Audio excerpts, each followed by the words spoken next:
None of this progress to come will do Phineas a bit of good back in 1848. Instead, Phineas is saved by good luck and good care. Dr. Harlow follows the best medical advice of this time. Keep the wound clean but covered and watch for inflammation. A sign of infection is a fluid called pus. It's actually dead white blood cells, a sign that the body's immune system is attacking bacterial invaders that collects in pockets to form abscesses. 14 days after the accident, Phineas develops a huge abscess under the skin just above his eyes. Phineas is feverish, losing his appetite, and sinking fast. Dr. Harlow punctures the abscess. He drains the pus and dresses Phineas's forehead again. The fever abates. His scalp begins to heal. Phineas is saved by his youth, his iron constitution, and Dr. Harlow's good nursing. Dr. Harlow will always be modest about his role in saving Phineas. I dressed him, Harlow will say. God healed him. The patient gains strength. Too much strength, in his doctor's opinion. Dr. Harlow is called out of town for a few days, and when he comes back, he finds Phineas out of his sick bed. His head still heavily bandaged, Phineas is roaming about Cavendish in the rain with no coat and thin shoes. He is eating unwisely, refusing nursing advice, and ignoring doctor's orders. Phineas says he wants to go home to his mother's house in Lebanon, New Hampshire, 20 miles away. He intends to walk. According to the best medical theories of his day, Dr. Harlow diagnoses an abundance of bodily humors. This theory, which goes back to ancient Greeks, declares that health is maintained by a balance of 4 liquids, or humors, in the body: blood, phlegm, yellow bile, and black bile. To bring them into balance, Dr. Harlow prescribes 2 powerful drugs, an emetic to make Phineas throw up, and a purgative to a powerful laxative to evacuate his bowels.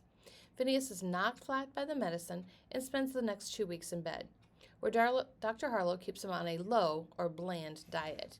His humors may or may not be in balance, but Phineas is resting quietly at last. So this is back from the last part. This is the strep bacteria.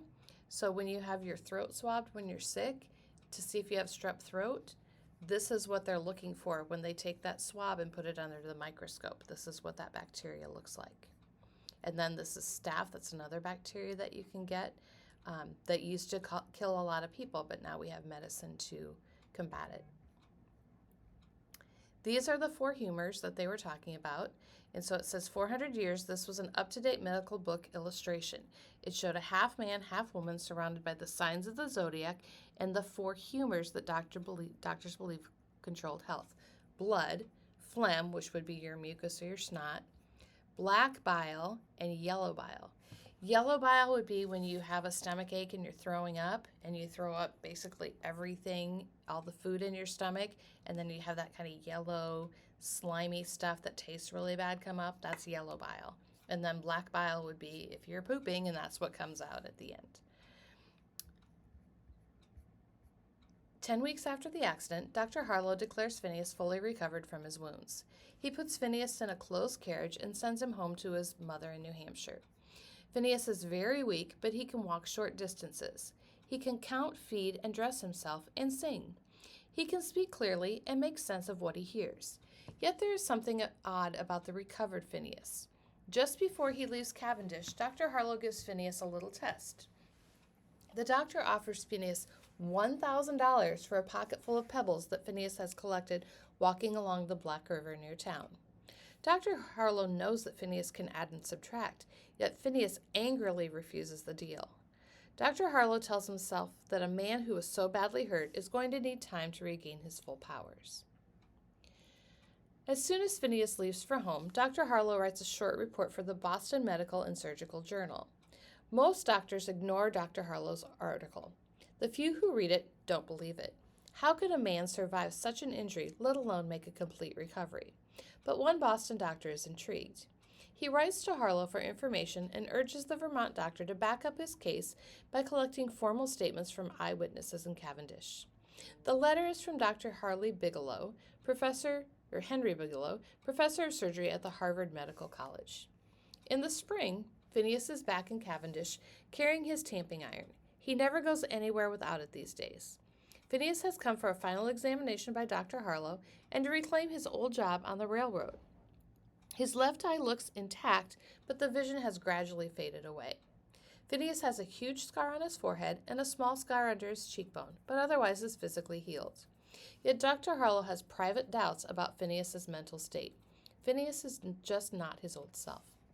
His employers on the railroad quickly come to the same conclusion. The new Phineas is unreliable and at times downright nasty. He insults old workmates and friends. He spouts vulgar language in the presence of women. He changes his mind and his orders from minute to minute. The railroad contractors let him go. Dr. Harlow, who is keeping confidential notes on Phineas, sadly writes, his contractors, who regarded him as the most efficient and capable foreman in their company, employed previous to his injury, considered the change in his mind so marked that they could not give him his place again.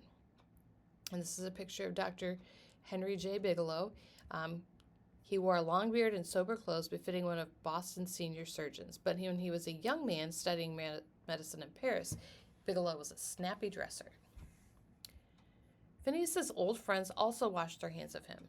Dr. Harlow writes, he is fitful, irreverent, indulging at times in the grossest profanity, which was not previously his custom, manifesting but little deference for his fellows, impatient of restraint or advice when it conflicts with his desires.